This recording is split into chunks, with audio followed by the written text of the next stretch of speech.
Astaghfirullah. Assalamualaikum warahmatullahi wabarakatuh. Alhamdulillah wassalatu wassalamu ala Rasulillah wa ala alihi wa sahbihi wa mawalah wa la hawla wa la quwata illa billahi wa ba'du.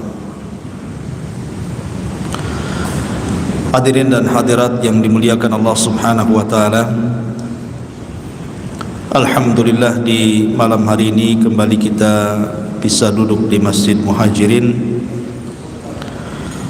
Salawat dan salam kita haturkan kepada Nabi besar Nabi Muhammad sallallahu alaihi wa ala alihi wasallam.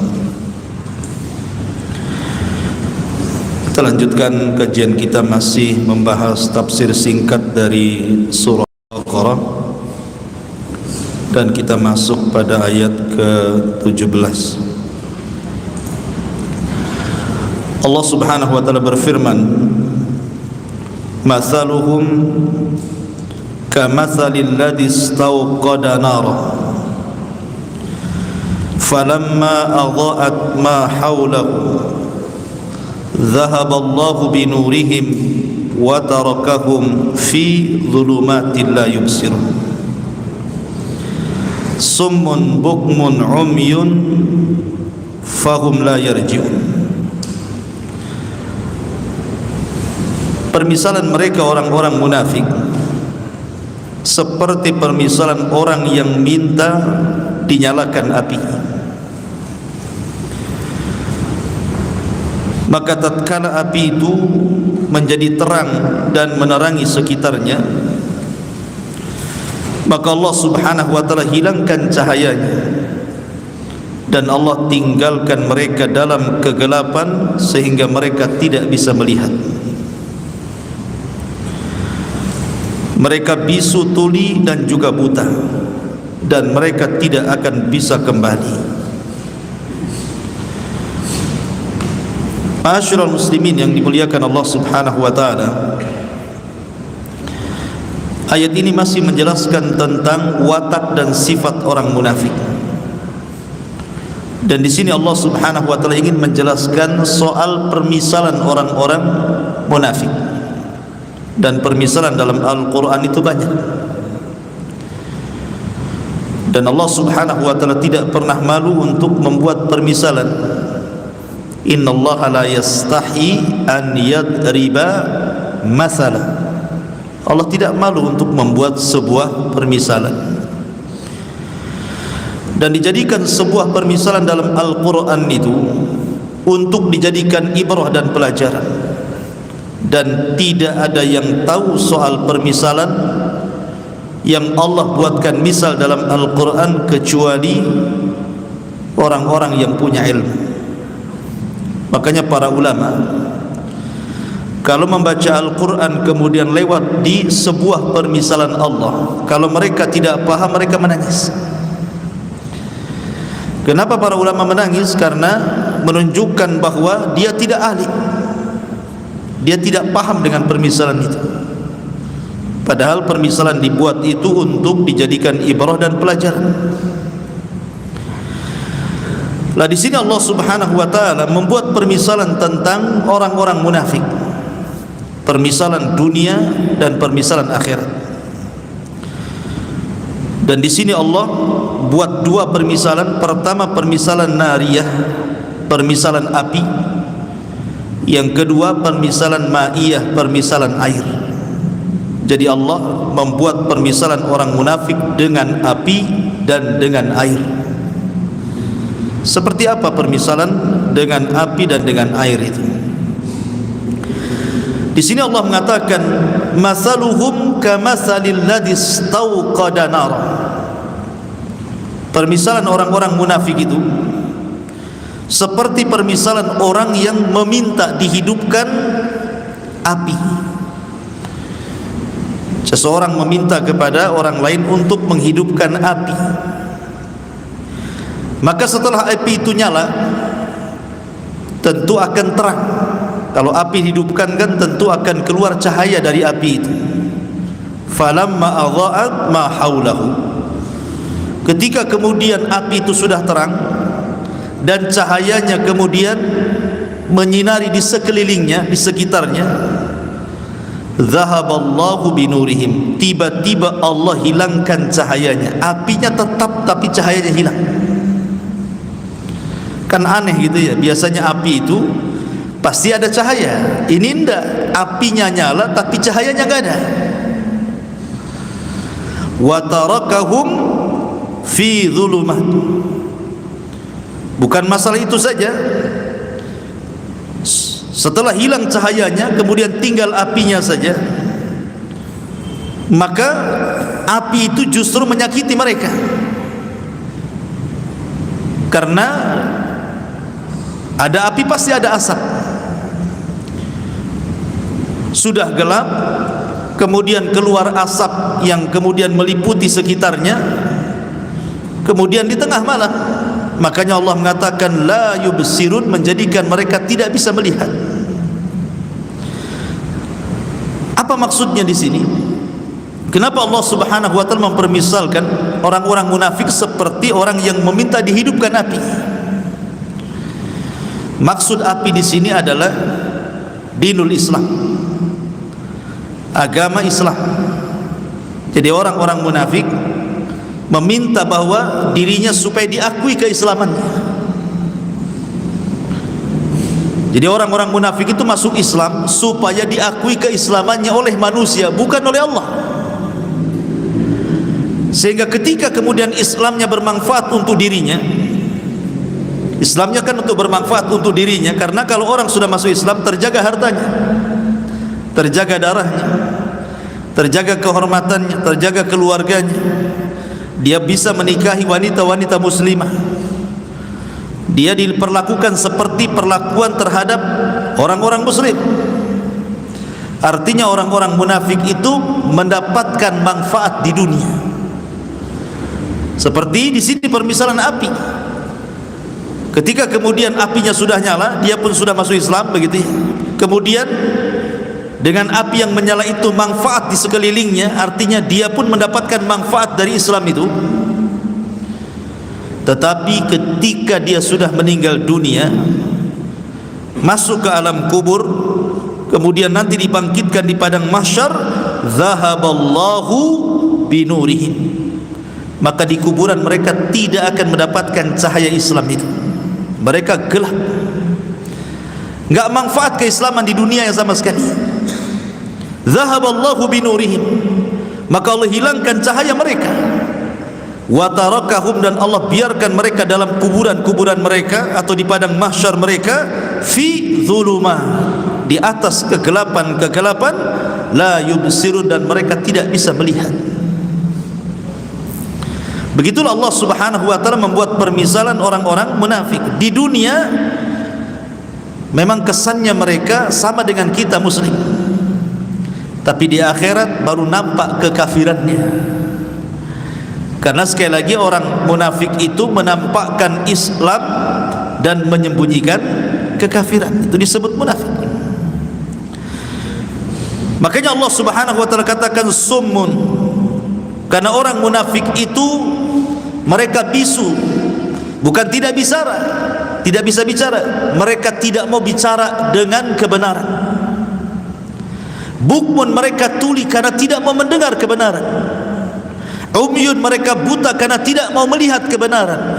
Lah kalau lisannya tidak mau mengucapkan kebenaran, kemudian telinganya tidak mau mendengar kebenaran, kemudian matanya tidak mau melihat kebenaran, pasti la yarji'un, enggak mungkin mereka kembali. Bagaimana cara kembali kepada hidayah sementara alat-alat hidayah mereka tutup? Ya. Kan alat-alat ilmu itu mata, alat ilmu. Kemudian telinga, alat ilmu. Penglihatan, kemudian lisan, alat ilmu. Lah kalau alat-alat ilmunya ditutup, mungkinkah orang ini akan kembali kepada hidayah? Mustahil, la yarji'un. Makanya Allah mengatakan fahum la yarji'un, mereka akan kembali. Orang munafik itu selamanya mereka akan munafik. Tidak akan kembali ke dalam Islam yang hakiki. Ini permisalan yang pertama. Ini disebut permisalan nariyah namanya. Permisalan dengan api. Kemudian yang kedua, permisalan dengan air.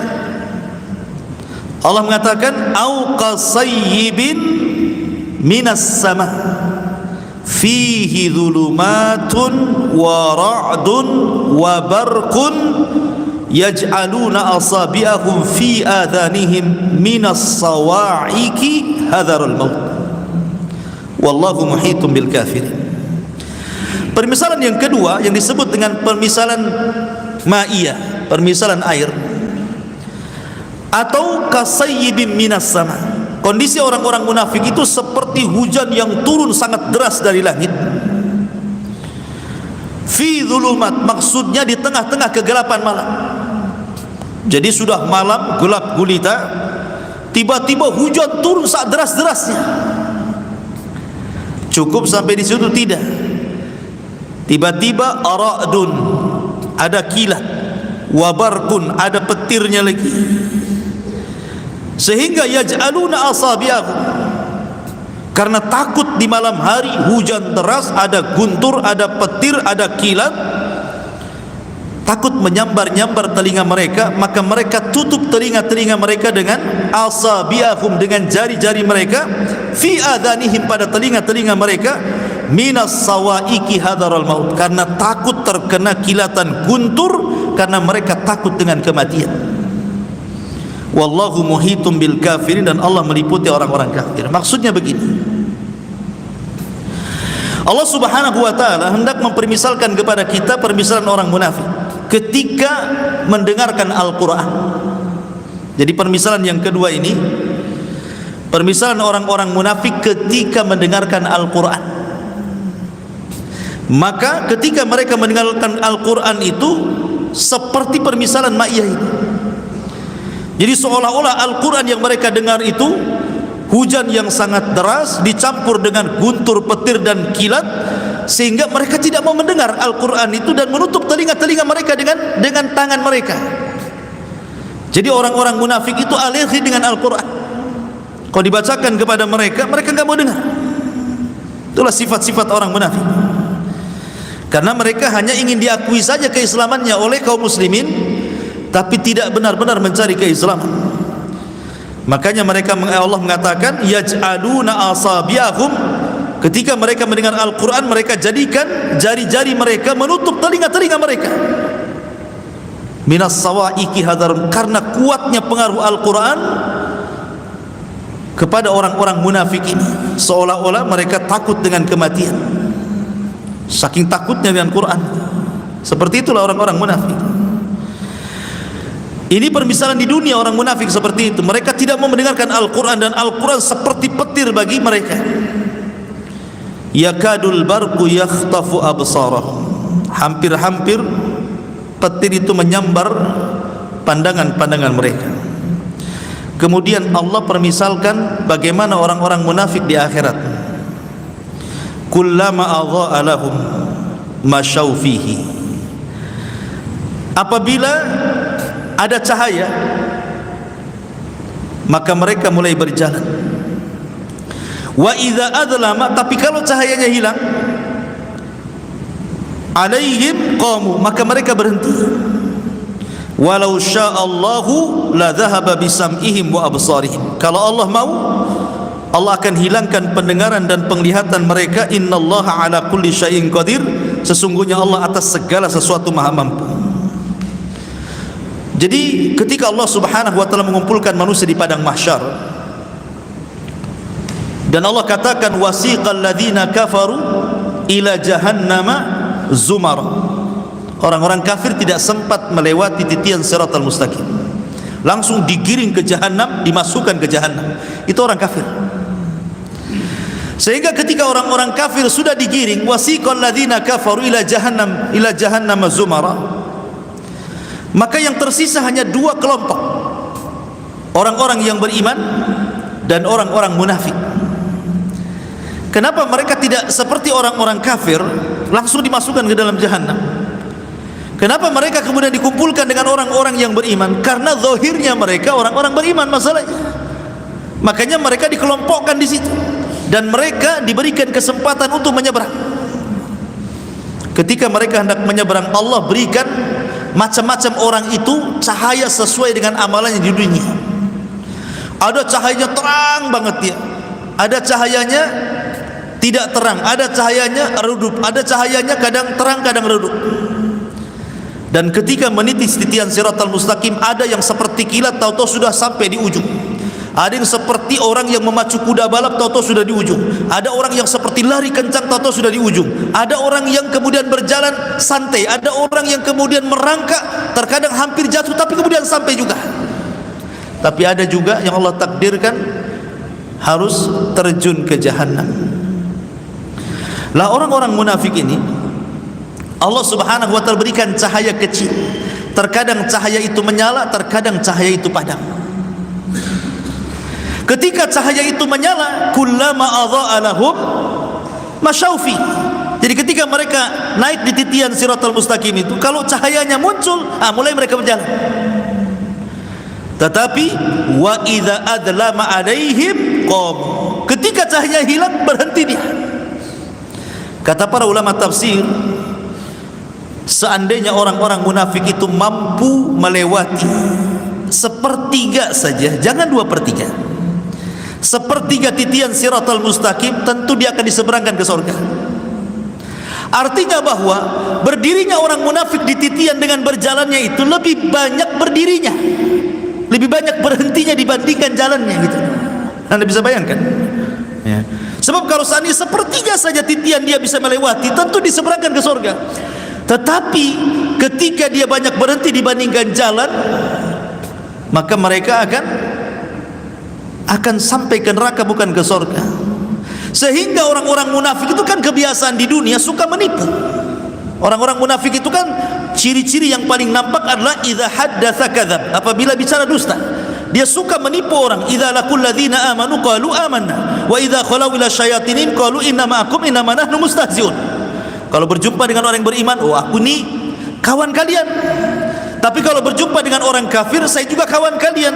Jadi orang munafik itu sama orang yang beriman berdusta, sama orang kafir pun berdusta. Dia tengah-tengah dia. Makanya orang munafik itu terkenal orangnya orator, alimul lisan, pandai diplomasi. Makanya Rasul mengatakan innama akhwafa ma akhafu alaikum munafikun alimul lisan. Yang paling aku takutkan terjangkit penyakit kepada umat ini munculnya para diplomasi dari kalangan munafikin, yang orang yang pandai bicara melobi sana sini maksudnya. Makanya Allah mengatakan tu'jibuhum qauluhum, tu'jibuka qauluhum bi afwahihim. Jadi kalau mereka ngomong itu memang luar biasa orang munafik. Karena Abdullah ibn Ubay bin Salul, tokoh munafik itu luar biasa kalau ngomong itu. Itulah cirinya orang munafik.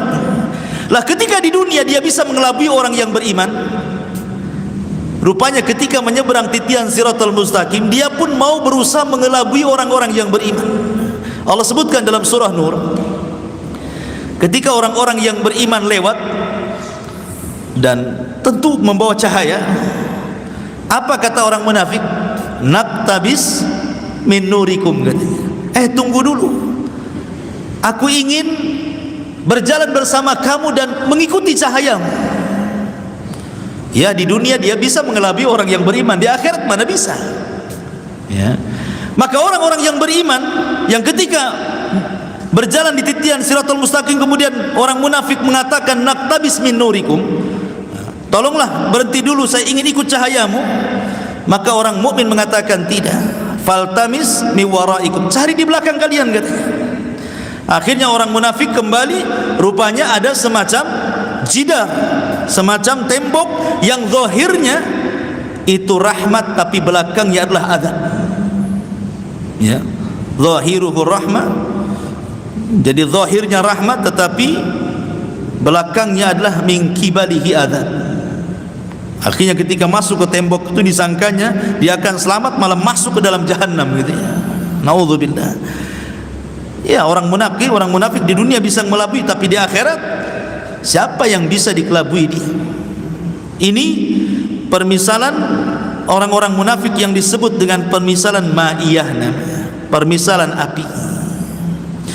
Kemudian setelah Allah Subhanahu wa taala menyebutkan sifat-sifat orang yang beriman, kemudian menyebutkan sifat-sifat orang kafir, kemudian menyebutkan sifat-sifat orang munafik, maka Allah tutup ayatnya, ya ayyuhan nas ubudu rabbakumul ladzi khalaqakum walladzina min qablikum la'allakum tattaqun alladzi ja'ala lakumul arda firashan was samaa'a binaan wa anzala minas samaa'i ma'an fa akhraja bihi minas thamarati rizqan lakum fala taj'alu lillahi andadan wa antum ta'lamun.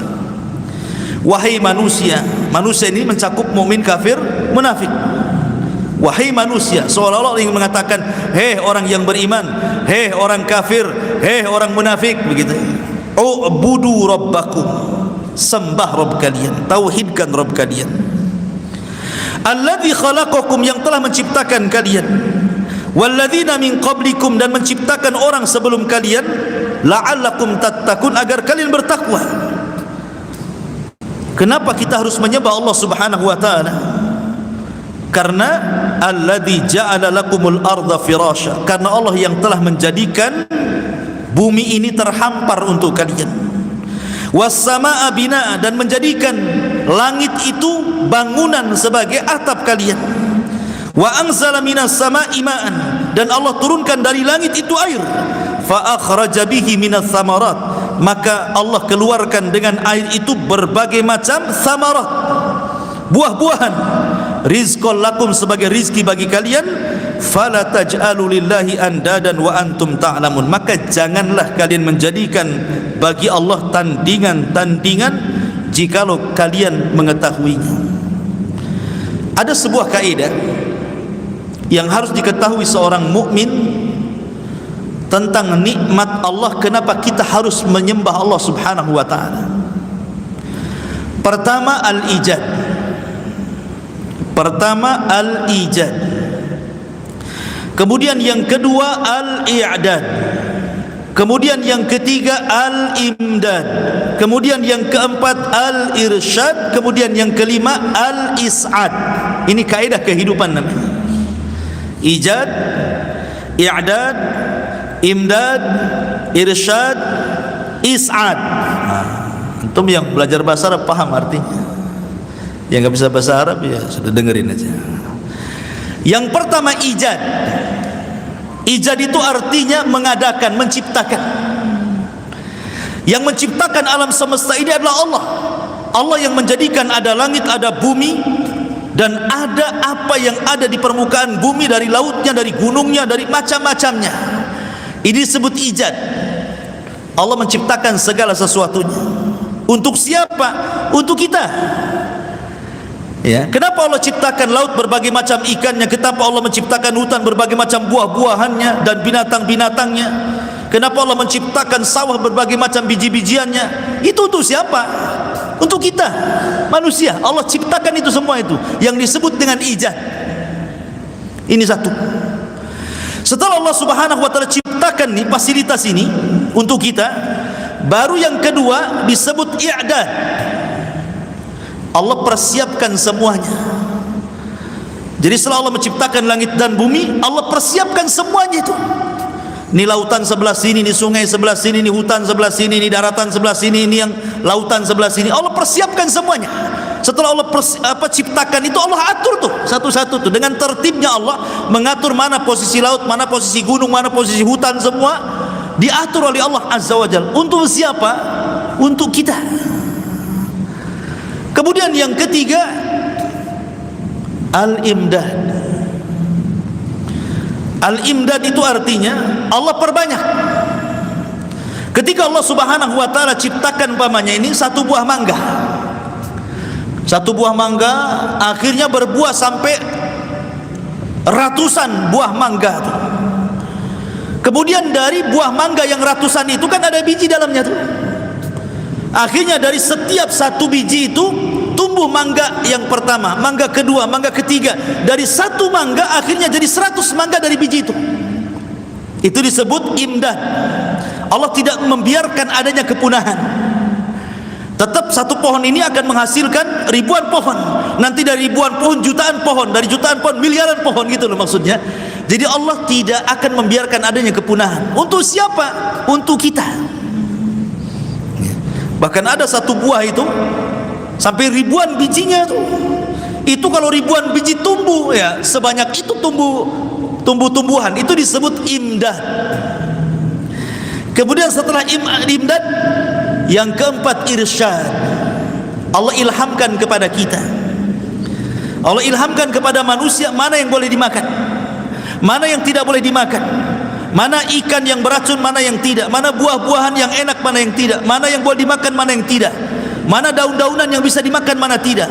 Allah ilhamkan kepada kita berbentuk irsyad, diarahkan begini, ini yang boleh, ini yang tidak, ini yang boleh, ini yang tidak. Kemudian yang terakhir is'ad, baru Allah berikan kebahagiaan. Dengan makan ini akhirnya kenyang, dengan makan ini akhirnya sehat, dengan makan ini akhirnya sehat, sembuh, macam-macam kan. Coba bayangkan, ini semua nikmat dari Allah kan. Pertama Allah ciptakan, Allah persiapkan, Allah perbanyak, Allah arahkan, Allah berikan kebahagiaan. Itu yang Allah katakan, alladzi ja'ala lakumul arda firasya. Allah jadikan bumi terhampar, ijad. Kemudian was-samaa'a bina'an, imdad. Wa anzala minas samaa'i ma'an fa akhraja bihi minas thamarati rizqan lakum. Ada rizki, ada imdad dan ada irsyad, dan di sini juga ada is'ad. Lah dari 5 kaidah ini Allah hanya minta kepada kita, fala taj'alu lillahi andadan wa antum ta'lamun. Jangan jadikan Allah itu tandingan, karena yang memberikan nikmat itu Allah kepada kita. Kalau saya analogikan seperti ini, seandainya nih saya punya anak ini saya sekolahkan mulai dari TK, kemudian SD, kemudian SMP, kemudian SMA, kemudian kuliah, S1, S2 sampai doktor, sampai profesor, sampai punya perusahaan, sampai kaya dia. Saya yang arahkan dari bayi, dari brojol sampai jadi pengusaha. Sudah sukses, ini pengusaha ini, anak saya ini. Tiba-tiba kemudian dia mengirim uang bulanan sebagai balas budinya, bukan ke saya yang membesarkan, tetapi ke tetangga saya. Marah enggak antum itu kalau punya anak kayak gitu? Antum yang besarkan, antum yang nyekolahkan, gila sudah ada gaji dikirim ke tetangganya. Apa enggak murka kita ini? Seperti itulah Allah Subhanahu wa taala. Walillahi matsalul a'la. Loh, Allah yang kasih semuanya, tiba-tiba Tuhan lain pula yang antum sembah. Apa enggak murka Allah Subhanahu wa taala? Makhluk aja bisa murka tuh. Kalau seandainya semua yang kita berikan tiba-tiba balas budinya kepada orang lain, kita aja bisa murka. Walillahi matsalul a'la. Tentu permisalan Allah lebih tinggi lagi dibandingkan permisalan kita. Maka tentu Allah Subhanahu wa taala akan murka kalau kita mengambil sesembahan selain daripada Allah. Sementara Allah sudah jadikan bumi terhampar untuk kita, langit sebagai atap untuk kita, segala air, buah-buahan, binatangnya, macam-macamnya untuk kita. Tiba-tiba yang disembah pula berhala. Apa enggak murka Allah kan? Dari sini ikhwatu fiddin muliakan Allah Azza wa Jalla. Maka di sini Allah ajarkan tauhid, bahwa menyembah Allah itu penting, karena Dia yang telah menciptakan kita dan mengatur kita dan memberikan rizki kepada kita, dan segala sesuatu sudah ditakdirkan kepada kita. Maka tidak layak bagi kita untuk menyekutukan selain daripada Allah Subhanahu wa taala. Kemudian Allah mengatakan, wa in kuntum fi raibin mimma nazzalna ala abdina fa'tu bi suratin min mithlihi wad'u syuhada'akum min dunillahi in kuntum sadiqin fa illam taf'alu wa lan taf'alu fattaqun nar allati waquduha an-nas wal hijarah uiddat lil kafirin. Di sini Allah Subhanahu wa taala menjelaskan perkara lain tentang Al-Qur'an. Jadi sampai 22 ini berbicara tentang sifat-sifat orang yang beriman, orang kafir dan orang munafik, dan ditutup dengan disuruhnya kita menyembah Allah Azza wa Jalla. Maka sekarang masuk pada bab lain tentang Al-Qur'an. Allah Subhanahu wa taala mengatakan, wa in kuntum fi raibin, jika kalian ragu-ragu. Oh, mungkin jangan-jangan si Muhammad itu merekayasa Quran, atau jangan-jangan ada jin yang mengajarkan kepada Rasul itu Al-Quran, Atau jangan-jangan mungkin Muhammad itu menyadur Al-Quran dari kitab-kitab sebelumnya. Atau kalau jangan-jangan kan ada orang yang ragu-ragu dengan Quran itu. Kalau memang kalian ragu-ragu dengan Al-Quran, bahwa Quran itu tidak datang dari Allah subhanahu wa ta'ala, maka Allah subhanahu wa ta'ala katakan, fa mimma nazzalna ala abdina fa'tu bi suratin. Coba datangkan satu surat saja, tidak usah satu Quran, satu surat saja. Dalam sejarah, dari orang-orang yang mengaku Nabi dan Rasul, mengklaim dirinya Nabi dan Rasul, tidak ada yang pernah membuat surat dalam Al-Quran kecuali Musailamah Al-Kadzdzab. Kan banyak nabi-nabi palsu itu bermunculan. Banyak nabi palsu di zaman Rasul sudah ada. Ya, di zaman Rasul, sebelum wafatnya Rasul, di situ ada Tulaiha ibn Khuwailid, ada Al-Aswad Al-Ansi, ada Sajah bintul Haris. Kemudian di zaman tabi'in ada Mukhtar ibn Ubaid Al-Thaqafi. Kemudian ada lagi di zaman belakangan-belakangan ini pendiri Ahmadiyah namanya Hadrat Mirza Ghulam Ahmad. Dan banyak lagi di Indonesia juga ada Ahmad Musaddiq. Itu apa, siapa yang ngaku nabi palsu? Saya tidak pernah mendengar dari mereka ada wahyu yang mereka rangkai kecuali Musailamah Al-Kadzdzab. Yang pernah merangkai surat-surat yang ingin menandingi Al-Quran itu cuma Musailamah Al-Kadzdzab. Sebab itulah maka tersemat kalimat kadzab di belakangnya, kalimat pendusta itu. Kenapa? Karena dia tidak sanggup menciptakan ayat seperti atau surat seperti yang diturunkan Jibril kepada Nabi SAW. Tapi nabi-nabi palsu kan tidak ada di belakangnya kadzab kan? Pemanya Al-Aswad Al-Ansi Al-Kadzdzab pemainkan itu, ataupun Tulaiha ibn Asad Al-Kadzdzab, atau siapa, Hadrat Mirza Ghulam Ahmad Al-Kadzdzab pemainkan. Tapi Musailamah itu ada buntutnya Al-Kadzdzab di situ. Ada buntut di belakang nama Musailamah itu Al-Kadzdzab, si pendusta. Kenapa? Karena dia pernah mencoba membuat beberapa surat semisal Al-Quran konon yang menurut dia, tetapi Al-Quran tidak bisa ditandingi. Ketika Amr bin As radhiyallahu an, waktu itu masih kafir Amr bin As itu. Karena Amr bin As itu walaupun pimpinan Quraisy, dia masuk Islam kan belakangan bersama Khalid bin Walid. Itu jauh-jauh setelah Nabi hijrah baru Khalid bin Walid itu masuk Islam bersama Amr bin As, karena dua-duanya sama-sama tokoh masalahnya. Ya, tokoh-tokoh itu susah ya, kalau untuk masuk Islam itu susah kalau sudah jadi tokoh itu. Ya. Jadi Amr bin As ini kan berkawan dengan Musailamah Al-Kadzdzab, satu geng tuh dengan Musailamah Al-Kadzdzab. Jadi Amr bin As ini suatu ketika bertandang ke Bani Hanifah, ke kabilahnya Musailamah Al-Kadzdzab di Yamamah sana. Berjumpalah Amr bin As ke rumah Musailamah Al-Kadzdzab, kemudian berbincang-bincang. Jadi Musailamah Al-Kadzdzab ngomong sama Amr bin As itu, ya Amr, kau kan tetangganya si Muhammad, kira-kira surat yang terakhir turun kepada dia itu surat apa coba? Karena orang Arab biasa menghafal syair, apalagi surat-surat pendek. Banyak orang-orang kafir yang hafal surat-surat pendek. Banyak orang Islam tak hafal pula surat-surat pendek. Ini orang-orang kafir nih banyak hafal surat-surat pendek karena terbiasa menghafal syair masalahnya. Karena Quran itu disangka syair sama orang-orang itu. Kata Amr bin As, ya, aku mendengar yang terakhir, maksudnya yang paling akhir yang ku dengar dari lisan si Muhammad itu, kata Amr bin As, adalah suratul Fil. Kemudian dibacakannya, alam taro kaifa fa'ala rabbuka bi ashabil fil alam yaj'al kaidahum fi tadlil wa arsala alaihim tayran ababil tarmihim bi hijaratin min sijil faja'alam kasfi ma'qul. Kata, ini yang terakhir aku dengar, kata Amr bin As. Kata Musailamah Al-Kadzdzab, oh, aku pun diturunkan kepadaku suratul Fil, surah yang sama, namanya suratul Fil juga. Kata Amr bin As, coba perdengarkan suratul Fil. Dia mengatakan, al-filu wa ma adraka mal filu lahu khurtumun tawilun wa adhanun dhailun ila akhir ayat. Ngaco lah itu.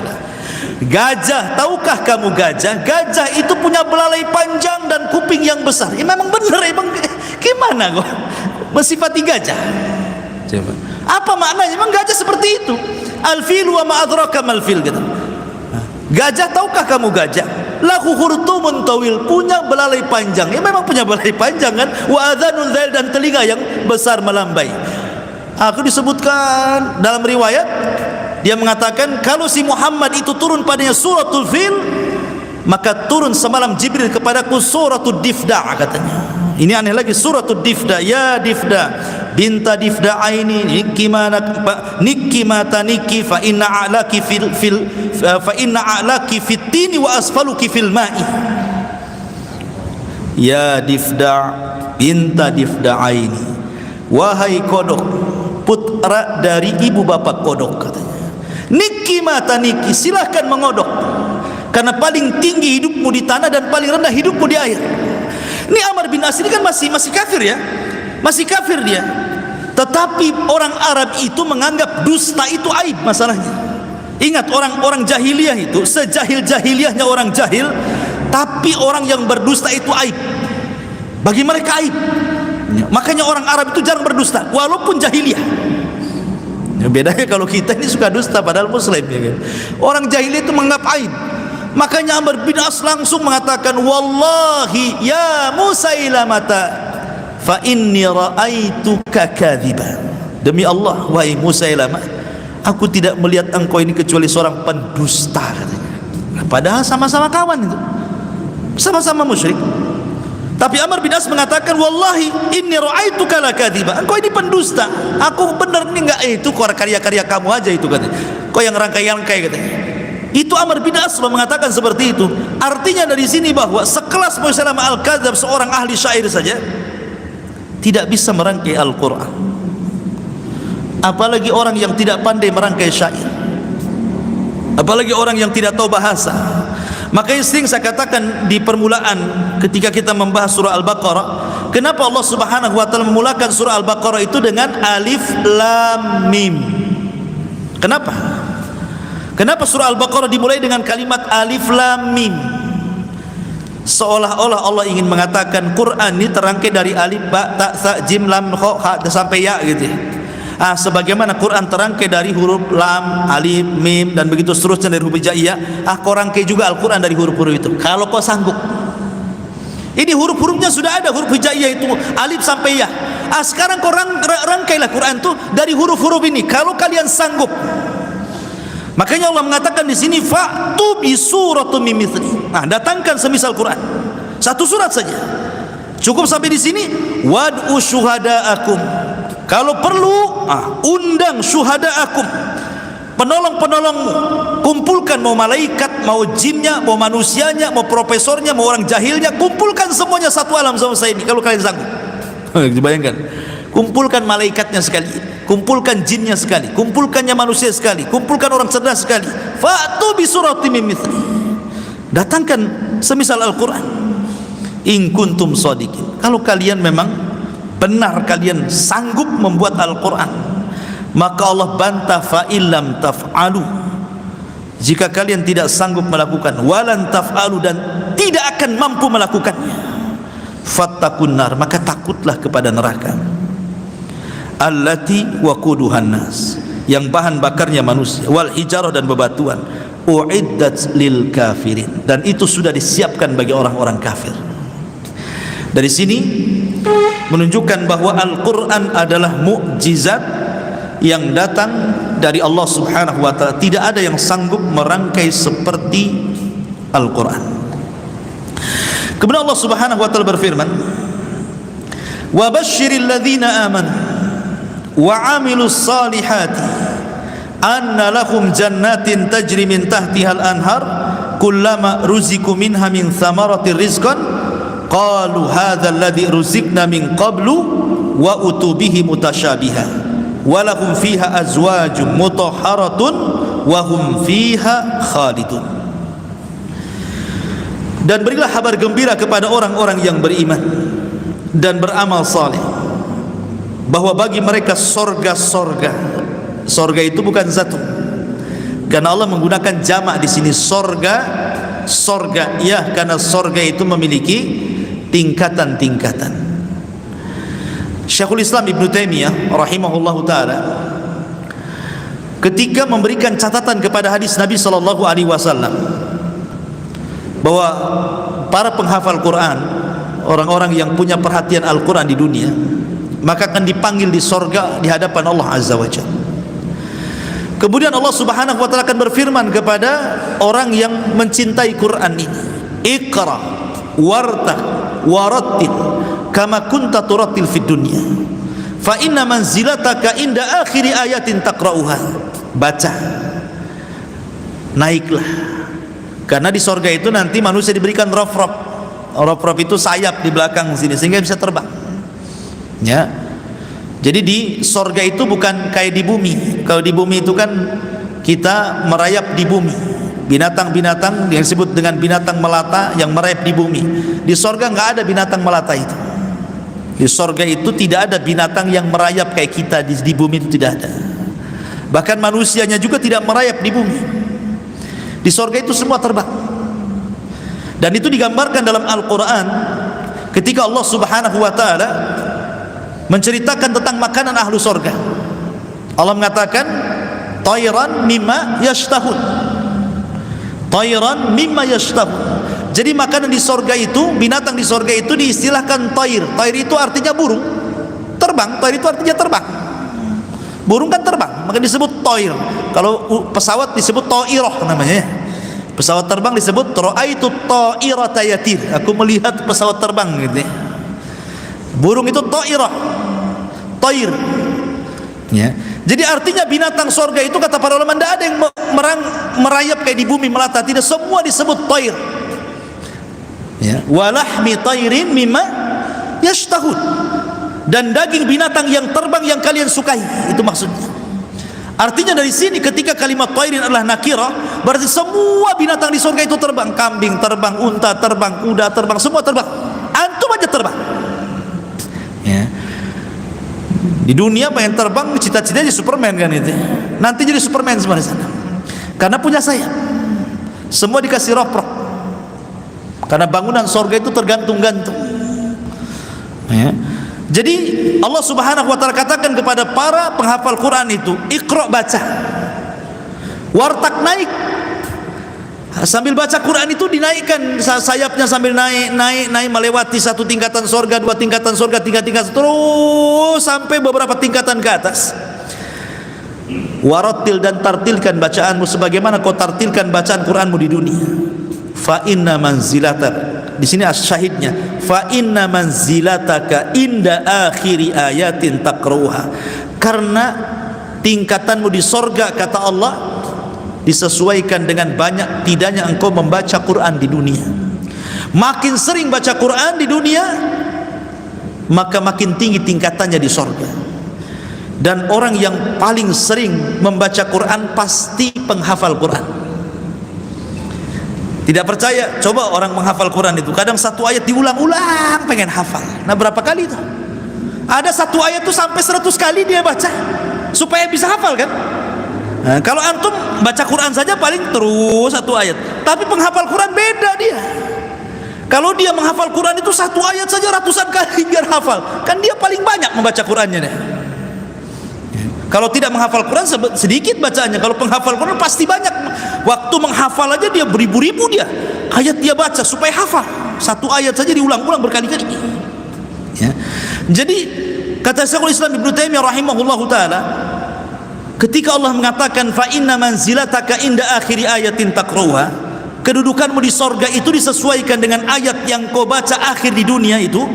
Kata Imam Ibnu Taimiyah, ajtahidu, aku beristihad, kata dia, bahwa inna darajatin fil jannah, sesungguhnya tingkatan-tingkatan sorga itu ka'adadi ayatin, ka'adadi jumlati ayati minal Quran, sejumlah ayat dalam Al-Quran. Berapa ayat dalam Al-Quran? 6.400-an lebih, kurang lebih lah 6.400-an. Kalau nggak yakin ya hitung sendiri di rumah. Tuh 2, 3 ya, gitu. 6.400-an lebih kurang lebih. Itu jumlah ayat se-Al-Quran. Artinya kalau seandainya jumlah ayat itu 6.400 kurang lebih, maka segitu jugalah jumlah tingkatan sorga itu. Dan satu tingkatan sorga ke tingkatan sorga kedua itu jaraknya seperti langit dan bumi. Jarak antara sorga, tingkatan sorga ke tingkatan sorga berikutnya itu seperti jarak langit dan bumi. Sementara tingkatan di sorga itu jumlahnya 6.400 kurang lebih sesuai dengan jumlah ayat dalam Al-Quran. Berarti tingkatan sorga itu banyak. Makanya Allah mengatakan di sini annalahum jannatin, sorga-sorga, karena sorga itu banyak dan ada tingkatannya. Kemudian Allah mengatakan tajri min tahtihal anhar, di mana di bawah sorga itu mengalir sungai-sungai. Sungai di sorga jangan sama dengan sungai di dunia. Sungai di dunia itu harus ada tembok kiri kanan, kalau enggak akan mengalir ke kemana-mana airnya, maka harus dibendung, ya kan? Lihat tuh orang, kalau orang buat parit tuh pasti akan dibuat di dinding sebelah sini, dinding sebelah sini, baru mengalir airnya di tengah. Di sorga itu tidak ada dinding sebelah kanan, dinding sebelah kiri. Jadi alirannya ya begitu saja ngalir, tapi tidak tumpah ke kiri, tidak tumpah ke kanan. Kalau di dunia, kalau tidak di dinding tumpah ke kiri ke kanan kan, nggak lurus kemana-mana, jadi telaga jadinya kan. Ya. Tapi di sorga itu kata para ulama tidak ada jidar. Jadi sungainya itu tidak ada kiri kanan, nggak ada dinding, tetapi mengalir seperti itu. Indahnya luar biasa. Wasa Allah azza wajalla. Ya. Kemudian juga kalimat anhar, kenapa menggunakan jamak? Tidak nahrun, tidak mufrad. Karena memang surga itu memiliki banyak sungai, bukan satu saja. Dalam ayat yang lain Allah Subhanahu wa taala mengatakan fiha dari min labanin lam yataghayyar ta'am. Ada sungai susu. Min ma'in dari air yang tidak berubah warnanya. Kemudian min labanin lam yataghayyar ta'amu. Kemudian dari air susu yang tidak pernah berubah rasanya. Kemudian min asalin musaffa. Kemudian dari air madu yang tersaring. Kemudian min khamrin ladzati lisyaribin, dari khamar yang lezat bagi para peminumnya. Jadi ada 4 aliran air yang memang khusus bagi penduduk surga.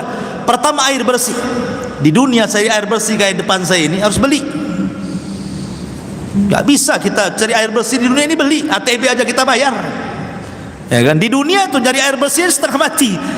Kalau nggak bayar, datang ke Jabal Uhud, di situ ada telaga biru, antum ke situ setiap hari bawa jerigen.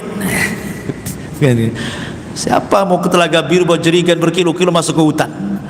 ATB dialirkan, bayar kita sama ATB. Di dunia lo cari air bersih bayar. Kemudian yang kedua, air susu yang tidak berubah rasanya. Kalau kita minum nih, sekarang sedulah pulang ke rumah, ambil susu, masukkan ke gelas, jangan diminum, biarkan 2 bulan. Setelah 2 bulan coba minum, kira-kira rasanya gimana tuh? Setelah 2 bulan dibiarin, habis itu diminum. Kalau nggak mencret, ya nggak tahu saya. Ya.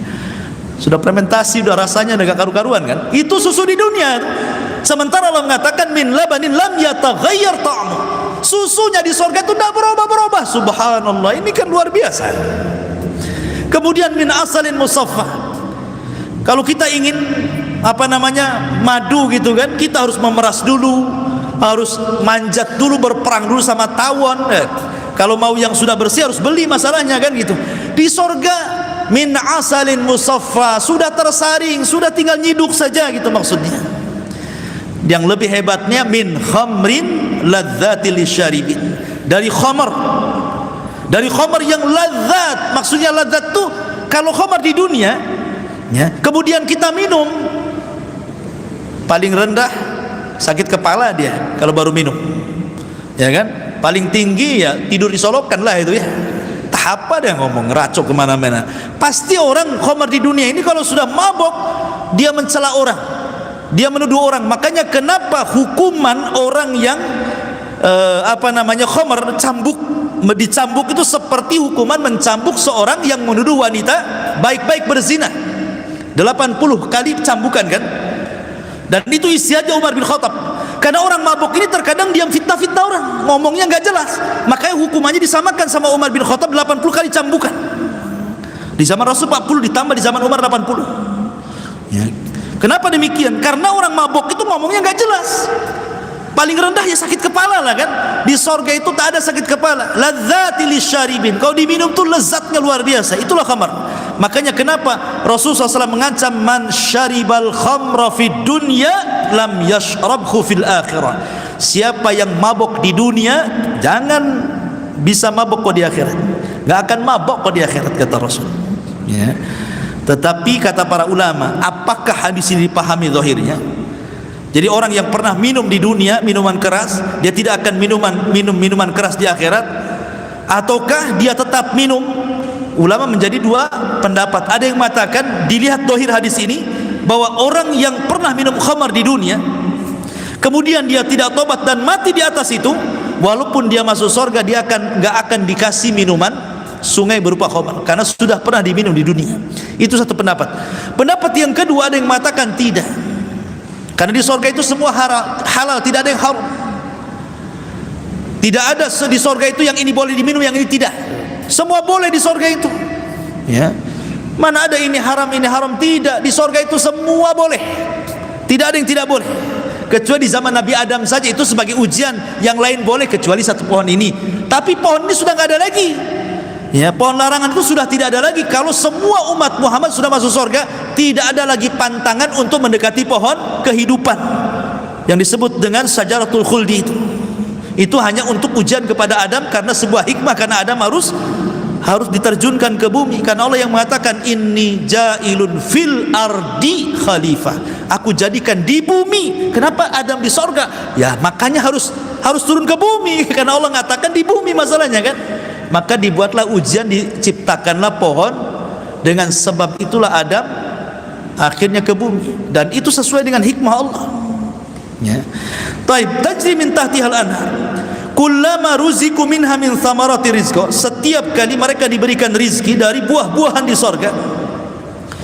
Qalu hadzal ladzi ruzikna min qablu, ini buah yang pernah kami rizkikan sebelumnya di dunia. Wa utubihi mutasyabiha, ada kemiripan antara buah sorga dan dunia. Kata Abdullah bin Abbas ketika mentafsirkan ayat ini, dia mengatakan bahwa kemiripan nama buah-buahan di sorga dengan di dunia itu hanya sekedar asma, lal hakikat, hanya sekedar nama, kesamaan, kemiripan nama, tetapi bukan hakikat.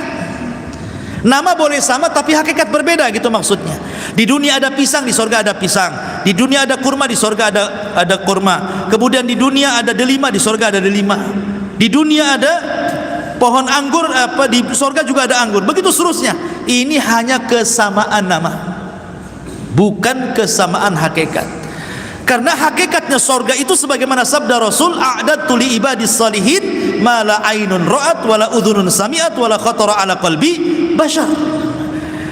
Aku siapkan kenikmatan bagi orang-orang soleh di sorga itu, kenikmatan yang tidak bisa dilihat mata, kenikmatan yang tidak bisa didengar telinga, bahkan terlintas pun tidak bisa karena nikmatnya. Jadi hanya kemiripan nama, bukan hakikat. Walahum fiha azwajun mutahhar, dan bagi mereka pasangan-pasangan yang suci, maksudnya para bidadari. Bahkan ada yang mengatakan satu orang itu diberikan oleh Allah 70 bidadari. 70 bidadari ini, setiap satu bidadari memiliki 70 dayang. Lah 70 dayang ini memiliki 70 pembantu-pembantu lain. Anda bisa bayangkan berapa itu perempuan yang Anda di sekeliling antum itu? 70 bidadari. Sudah jelas bidadari. Di dunia saja kalau orang cantik dibilang bidadari. Kalau laki-laki tampan nggak ada bidadara kan itu. Karena khusus perempuan saja. 70 bidadari ini, setiap satu bidadari dikelilingi oleh 70 dayang. Kemudian 70 dayang, setiap satu dayang dikelilingi 70 pembantu. Berarti 70 kali 70 kali 70, itulah perempuan yang ada di sekeliling antum. Semua halal bagi antum, nggak ada yang haram. Di dunia nggak boleh antum punya pembantu antum gauli. Nggak halal di dunia. Pembantu saja haram bagi antum, kecuali budak, ya kan? Tapi kan tidak ada di Batam ini budak, yang ada budak-budak kecil kan? Itu orang Melayu ya. Jadi di dunia ini semua haram kecuali yang dihalalkan istri kita atau budak kita. Budak tak ada, istri sajalah kan itu. Tapi di sorga itu kita dikelilingi perempuan. Kenapa di sini Allah Subhanahu wa taala menyebut walakum fiha azwajum mutahhar? Dan bagi mereka para laki-laki itu di sorga itu diberikan pasangan-pasangan yang suci. Dan Al-Quran lebih banyak menceritakan tentang bidadari bagi nikmatnya laki-laki, karena di dunia saja laki-laki itu tidak suka dengan yang lain kecuali dengan perempuan. Makanya Allah akan memberikan kesukaan itu. ketika Adam diciptakan dan dimasukkan ke sorga, Allah tidak ciptakan burung yang bisa bicara supaya menemani Adam di sorga, atau Allah ciptakan semacam tumbuh-tumbuhan atau pohon-pohon yang cantik dan bisa ngobrol dengan Adam di sorga. Tidak, Allah tidak ciptakan itu karena Adam tidak suka itu ya. Tapi Allah ciptakan dari tulang rusuknya Hawa. Setelah ciptakan Hawa inilah Adam tenang ya. Bisa saja kan Allah ciptakan burung, Allah ciptakan binatang-binatang untuk menemani Adam di sorga kan. Tapi Allah tidak ciptakan itu. Justru Allah ciptakan pasangannya dari tulang rusuknya ya, karena Allah mengatakan wa min ayatihi an khalaqalakum min anfusikum azwaja litaskunu ilaiha. Lihat bahasa litaskunu ilaiha, bukan litaskunu ma'aha, bukan pakai ma'aha tetapi ilaiha. Ini indahnya bahasa Arab. Kenapa Allah mengatakan litaskunu ilaiha bukan litaskunu ma'aha? Kalau litaskunu ma'aha hanya sekedar satu rumah tapi tidak ada kebahagiaan. Kita nikah itu bukan untuk satu rumah dengan pasangan.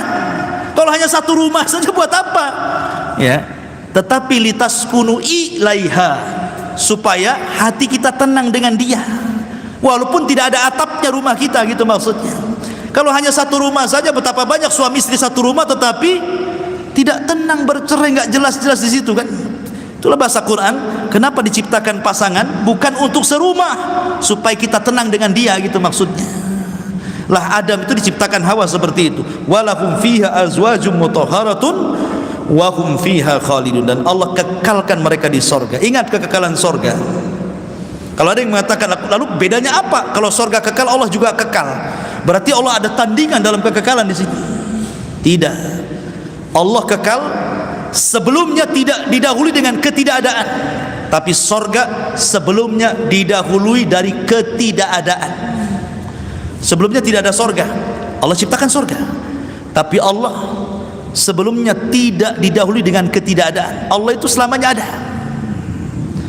Kemudian yang kedua, yang menakdirkan sorga kekal adalah Allah, dan sorga tidak menakdirkan kekekalan Allah. Kemudian yang ketiga, kekalnya sorga karena kehendak Allah, bukan kehendak sorga itu sendiri. Dari sini tidak sama antara kekekalan sorga dengan kekekalan Allah subhanahu wa ta'ala. Wa hum fiha khalidun, dan mereka di dalam sorga itu akan dikekalkan. Wallahu alam. Sampai di sini. Taib, sebelum saya tutup silakan kalau ada yang bertanya.